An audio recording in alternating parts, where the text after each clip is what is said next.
वाताचा गॅसचा त्रास असणाऱ्यांसाठी मूग डाळीची पुरणपोळी अगदी झटपट ही पुरणपोळी बनवून तयार होते।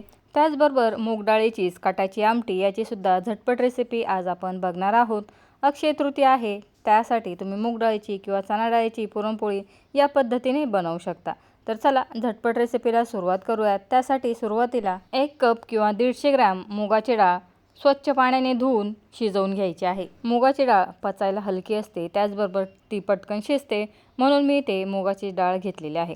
तर मुगाच्या डाळीला 4-5 पाण्याने स्वच्छ धुवून घ्यायचं आणि आता डाळ बुडून वरती अर्धा इंच पाणी राहील इतकं पाणी घालायचं। 1.5 ग्लास पाणी घातलेलं आहे। अगदी चिमूटभर हळद टाकलेली आहे, त्यामुळे पुरणाला कलर छान येईल। आणि 1 चमचाभर तेल टाकून घ्यायचं, म्हणजे कुकरच्या शिट्टीमधून डाळ जास्त बाहेर येत नाही। आणि मिक्स करून फक्त 3 शिट्ट्या इथे काढून घ्यायच्या आहेत। मुगाची डाळ भिजवण्याची गरज नाही, कारण ती पटकन शिजते। आता 1 कप डाळीसाठी 1 कपच गहूचं पीठ घेतलेलं आहे। बराच वेळेस गहूच्या पिठाची पुरणपोळी फुटते, म्हणून 2 चमचे मैदा टाकलेला आहे। मैदा टाकला की पुरणपोळी फुटण्याचं टेन्शन नसतं, म्हणून मी नेहमी गहूच्या पिठामध्ये थोडासा मैदा घालत असते। चवीनुसार मीठ टाकायचं आणि पीठ मळण्यासाठी जे पाणी घेतलेलं आहे त्यामध्ये सुद्धा चिमूटभर हळद टाकली, म्हणजे पुरणपोळीला कलरसुद्धा छान येईल। आणि थोडं थोडं पाणी टाकत आपण ज्या पद्धतीने चपातीचं पीठ मळतो तितपतच मऊसूत पीठ मळून घ्यायचं आहे। इथे पिठाला खूप मळून घेण्याची गरज नाही, फक्त पीठ एकत्र बांधून घ्यायचं आणि पिठाचा एक गोळा तयार झाला की लगेच त्याला वरतून फक्त तेलाचा हात लावायचा आणि एखाद्या भांड्याने या पिठाला अर्धा तास झाकून ठेवायचं। कापड न टाकता एखादं भांडं झाकायचं, म्हणजे पिठाच्या वरती पापडी येत नाही। उरलेलं जे हळदीचं पाणी आहे ते झाडांना टाकून द्यायचं। कटाच्या आमटीसाठी मी इथे 1 मीडियम साईजचा कांदा भाजून घेतलेला आहे आणि त्याचबरोबर 3-4 इंच खोबऱ्याचा तुकडासुद्धा पातळ पातळ कापून भाजून घेतला। त्यातच 7-8 लसूणच्या पाकळ्या, अर्धा इंच सोललेलं आलं आणि थोडीशी कोथिंबीर टाकून एक वाटण तयार करून घेतलं। आता कांदा तुम्ही ज्या पद्धतीने भाजत असाल त्या पद्धतीने तव्यावर किंवा डायरेक्ट गॅसवरती भाजून घ्यायचा। आता इथे वाटण तयार आहे। डाळ बघूयात, डाळ पण लगेच शिजली आहे। इथे मी डाळीमध्ये कमी पाणी टाकलेलं होतं, म्हणून डाळीमध्ये पाणी शिल्लक नाही। तुम्हाला जर कटाच्या आमटीसाठी पाणी हवं असेल तर डाळ शिजताना आणखीन थोडंसं यामध्ये पाणी टाकायचं। 3 शिट्ट्यांमध्येच डाळ बघा एकदम गाळ झालेली आहे आणि डाळीला कलरसुद्धा खूप छान आलेला आहे। आता या डाळीचं पुरण चाळणीने चाळण्याची सुद्धा गरज नसते, त्याचा सुद्धा फुल व्हिडिओ पोस्ट केलेला आहे, डिस्क्रिप्शन बॉक्समध्ये लिंक दिलेली आहे। आता इथे डाळ शिजून तयार आहे, डाळीमध्ये पाणी नाही। आता यातीलच थोडीशी डाळ काढून घ्यायची, कारण की आपल्याला कटाची आमटी बनवायची आहे। आता ही डाळ बहुतेक 90% इथे घुटूनसुद्धा झालेली आहे। आता यातील थोडीशी डाळ घेतली आणि एखाद्या चाळणीने या डाळीला गाळून घ्यायचं किंवा बारीक करून घ्यायचं आहे। डाळीचं पाणी शिल्लक असेल तर ते पाणीसुद्धा इथे वापरू शकता, म्हणजे डाळ पटकन बारीक होईल। फक्त ही प्रोसेस डाळ गरम आहे तोपर्यंतच करायची, कारण की मुगाची डाळ शिजल्यानंतर खूप चिकट अशी तयार होते। आणि बघा इथे डाळ बारीक करून घेतलेली आहे। आता इथे खाली जी डाळ आहे त्यामध्ये हलकंसं गरम पाणी टाकायचं आणि मिक्स करून घ्यायचं, म्हणजे कटाच्या आमटीसाठी आपली इथे ग्रेव्ही किंवा कट तयार होईल। मी हलकंसं इथे थंडच पाणी टाकून घेतलं। इथे डाळीच्या गाठी तयार होतात, म्हणून गरम पाणी वापरायचं। आणि बघा मस्त घट्टसर डाळ तयार आहे। आता इथे आमटी बनवण्यासाठी अर्धी पळी तेल गरम करून घेतलं आणि तेल गरम झालं की लगेच त्यामध्ये तयार केलेलं वाटण टाकायचं। वाटणसुद्धा चांगलं लाल झालं की लगेच त्यामध्ये कढीपत्ता टाकायचा। तेलामध्ये कढीपत्ता टाकला की तो खूप अंगावरती उडतो, म्हणून सुरुवातीला वाटण टाकायचं आणि नंतर कढीपत्ता टाकायचा। आता यामध्ये अर्धा चमचा घरगुती काळा मसाला, अर्धा चमचा धना पावडर, अगदी छोटा पाव चमचा हळद आणि छोटा पाव चमचा गरम मसाला टाकलेला आहे। आता तेलामध्ये हे मसालेसुद्धा मिक्स करून घ्यायचे। बराच वेळेस काय होतं, घरी बनवलेल्या कटाच्या आमटीला हवी तशी टेस्ट येत नाही, म्हणून त्यासाठी अर्धा चमचा किचन किंगचा मसाला आणि अर्धा चमचा मॅगी मॅजिकचा मसाला टाकायचा। हे दोन्ही मसाले टाकल्यानंतर कटाच्या आमटीला खूप छान टेस्ट येते। किचन किंगचा मसाला नसेल तर जो मॅगी मॅजिकचा मसाला आहे त्यातील अर्धी पुडी टाकायची, त्याने सुद्धा कटाची आमटी खूप छान लागते। आता जी डाळ तयार करून घेतलेली होती ती टाकून घेतली मसाल्यामध्ये। आता ही डाळ चांगली मिक्स करून घ्यायची। मसाले डाळ पूर्ण एकजीव झाले, सर्व गाठी मोडल्या की यामध्ये आपल्या गरजेनुसार पाणी टाकायचं। सुरुवातीला मी इथे अर्धा ग्लास पाणी टाकून चांगलं मिक्स करून घेतलं आणि नंतर पुन्हा 1 ग्लास पाणी टाकून घेतलं। आता इथे मी कटाच्या आमटीची जी रेसिपी आहे ती थोडीशी फास्ट दाखवली, कारण व्हिडिओ खूप मोठे होतात। मसाल्यामध्ये टोटल 1.5 ग्लास पाणी टाकलं, चवीनुसार मीठ टाकलं आणि आता या आमटीला उकळी आली की गॅसची फ्लेम लो करून 10 मिनटं लो फ्लेमवरती ही आमटी उकळून घ्यायची आहे। आमटी उकळत आहे तोपर्यंत आपण इथे जे पुरण आहे ते तयार करून घेऊयात. तोपर्यंत मुगाची जी डाळ आहे ती थोडीशी थंड झालेली आहे आणि मुगाची डाळ थंड झाली की लगेच त्याचे बघा या पद्धतीने गोळे तयार होतात. मात्र इथे घाबरून जाण्याची गरज नाही. गॅस चालू करायचा, गॅसची फ्लेम लो ठेवायची आणि यामध्ये गूळ टाकायचा. जेवढी डाळ घेतलेली होती तेवढाच मी इथे कोल्हापुरी गूळ घेतलेला आहे. यामुळे पुरणपोळी छानसुद्धा लागते आणि पुरणपोळीला कलरसुद्धा खूप छान येतो. मीडियम टू लो फ्लेमवरती इथे डाळीमध्ये गूळ मिक्स करायचा आणि बघत असाल डाळ लगेच पातळ होण्यास सुरुवात झालेली आहे. मुगाची डाळ शिजल्यानंतर त्याची साईज खूप वाढते, डाळीचं प्रमाण वाढतं. म्हणून मी इथे जेवढी डाळ घेतली होती तेवढाच गूळ घेतलेला आहे. तुम्ही साखर घेऊ शकता किंवा जो सेंद्रिय काळपट कलरचा गूळ येतो तो सुद्धा घेऊ शकता. डाळीमध्ये गूळ चांगला मिक्स झाला की यामध्ये भाजून कुटून घेतलेली अर्धा चमचा बडीशोपची पावडर आणि अर्धा चमचा फ्रेश कुटून घेतलेली वेलची पूड टाकली आणि मिक्स करून घ्यायचं. बडीशोपची जी पावडर आहे त्यासाठी बडीशोप भाजून थंड करायची आणि नंतर खलबत्त्यामध्ये किंवा मिक्सरमध्ये बारीक करून घ्यायची. आता इथे एका साईडला कटाची जी आमटी ठेवलेली होती ती सुद्धा बघूयात. तर बघा इथे आमटी चांगली अटलेली आहे आणि आमटीला कलरसुद्धा खूप छान आलेला आहे.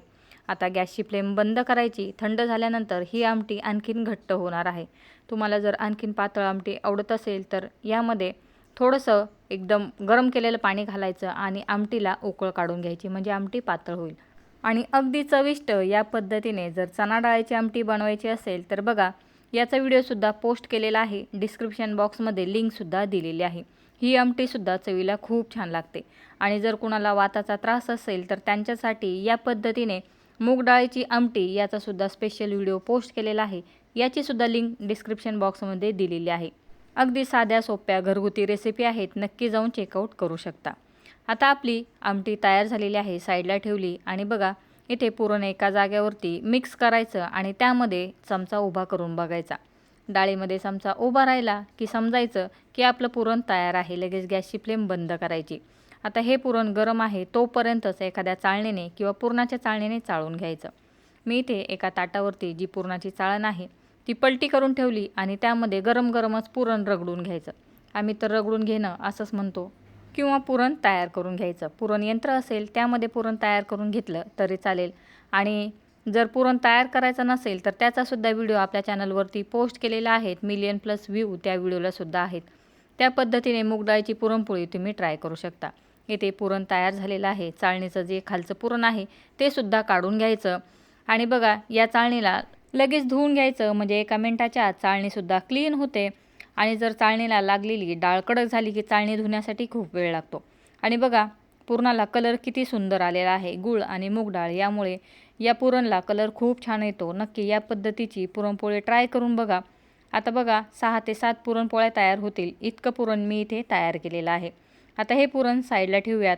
आता पीठ मळून इथे अर्धा तास झालेला आहे आणि बघा पीठ मस्त मऊसूत तयार झालेलं आहे. या पद्धतीचं टेक्स्चर पिठाला आलेलं आहे आणि अगदी थोडंसं पिठाला मळून घ्यायचं. हाताला जर पीठ चिटकत असेल तर हाताला तेल लावून घ्यायचं आणि नंतर पिठाची मालिश करायची. आणि बघा एका मिनिटाच्या आत पीठ किती मऊसूत तयार झालेलं आहे. इथे कुठेही मी व्हिडिओ एडिट केला नाही, फास्ट केला नाही किंवा काही कट केलं नाही. फक्त 1-2 वेळेसच पिठाला मिक्स केलं आणि लगेच पीठ इतकं मऊसूत तयार झालेलं आहे. बराच वेळेस आपण बाजारातील रेडीमेड गहूचं पीठ वापरतो, त्यावेळेस या पद्धतीने पुरणपोळी ट्राय करून बघा. अजिबात पुरणपोळी फुटणार नाही. आता इथे पुरणपोळीसाठी गोळे तयार करून घ्यायचे. त्यासाठी पीठ आतल्या साईडला टक करायचं, म्हणजे वरतून पिठाला अजिबात एकसुद्धा क्रॅक राहत नाही. जर जमत नसेल तर हाताने गोल फिरवत गोळे तयार करून घेतले तरी चालतील. हे बघा या पद्धतीने फक्त हातावरती पीठ चांगलं मऊसूत होईपर्यंत मळून घ्यायचं, म्हणजे वरतून त्याला अजिबात क्रॅक्स राहत नाही. सर्व गोळे तयार करून घेतले. एक गोळा घ्यायचा, बाकीचं जे पीठ आहे किंवा तयार केलेले गोळे आहेत ते झाकून ठेवायचे. आता इथे पुरणपोळीला लाटण्यासाठी गहूचं पीठ, ज्वारीचं पीठ, बाजरीचं पीठ किंवा मैदासुद्धा लावू शकता. जास्त तर बाजरीचं पीठच लावलं जातं. आता इथे पुरणाचा एक गोळा घेतलेला आहे. हाताला साजूक तूप लावायचं आणि बघा पुरणसुद्धा चांगलं मऊसूत असं मळून घ्यायचं. आणि बघा इथे या पद्धतीने पुरण आणि पुरणाची लाटी तयार आहे. तर चला आता झटपट पुरणपोळी लाटून घेऊयात.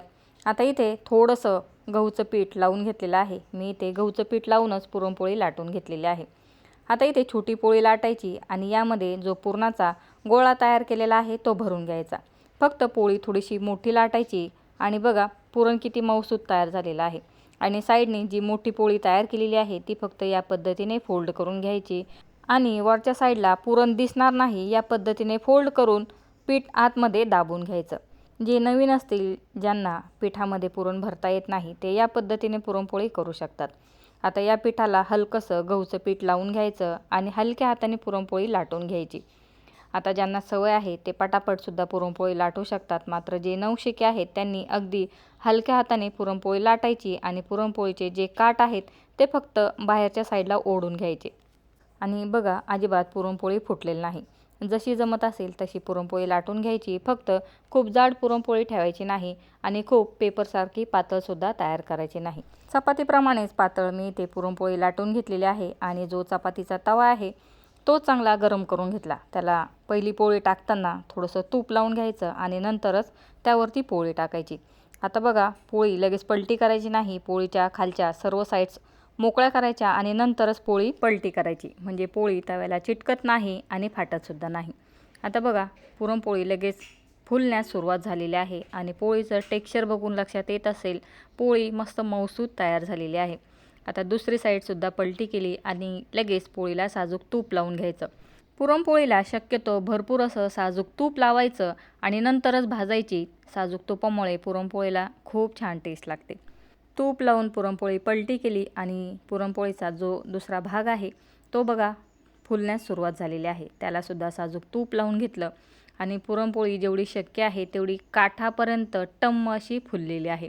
आणि कलर बघा किती सुंदर आलेला आहे. एखाद्या बाजूला जर पुरणपोळी फुटली तर तिथे या पद्धतीने चमच्याने दाबून घ्यायचं, म्हणजे पुरणपोळी मस्त टम्म फुलते.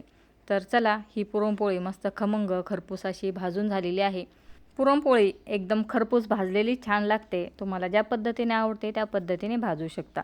दुसऱ्या पोळीसाठी एक लाटी घेतलेली आहे आणि बघा, मी या पद्धतीने पुरणपोळ्या बनवते. हाताने थोडंसं या लाटीला मोठं करून घ्यायचं, त्यामध्ये पुरण ठेवायचं आणि उजव्या हाताने पुरण खाली दाबायचं आणि डाव्या हाताने जो पिठाचा भाग आहे तो हळूहळू वरती ओढायचा आणि मोदकप्रमाणे वरती शेंडी तयार झाली की त्याला सर्व साईडने व्यवस्थित दाबून आतमध्ये फोल्ड करायचा, म्हणजे पुरणपोळी फुटत नाही. आणि बघा, सगळीकडे हलक्या हाताने दाबत पुरण स्प्रेड करून घ्यायचं आणि आता याला हलकंसं गहूचं पीठ लावून पुरणपोळी लाटून घ्यायची. मी याच पद्धतीने पुरणपोळ्या बनवते. ज्यांना जमत नसतील ते फक्त हीच प्रोसेस एकदम हलक्या हाताने करायची, म्हणजे पुरणपोळी फुटणार नाही. तर चला, ही सुद्धा पुरणपोळी लाटून घेतलेली आहे. अजिबात बघा पुरणपोळी कुठेही फुटत नाही. पुरणपोळी लाटताना मी इथे व्हिडिओ थोडासा फास्ट केलेला आहे, कारण की जर स्लो ठेवला तर व्हिडिओ खूप मोठे होतील. आणि बघा, इथे कुठेही पुरणपोळी फुटलेली नाही.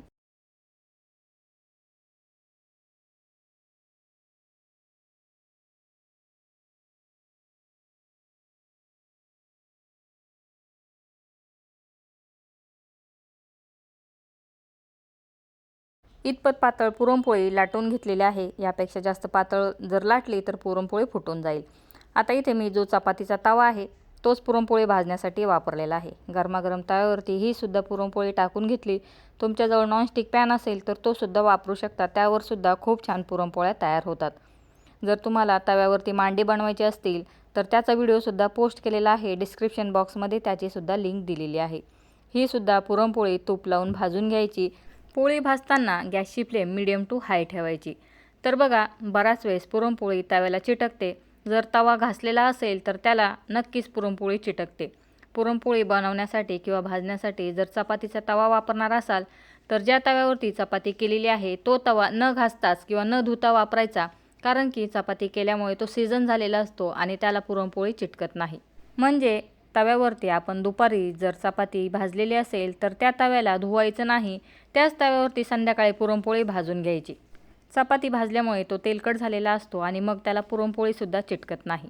चपातीच्या लोखंडी तव्याला जर तुमची पुरणपोळी चिटकत असेल तरच या पद्धतीने तुम्ही ट्राय करू शकता. ही पोळीसुद्धा भाजून झालेली आहे.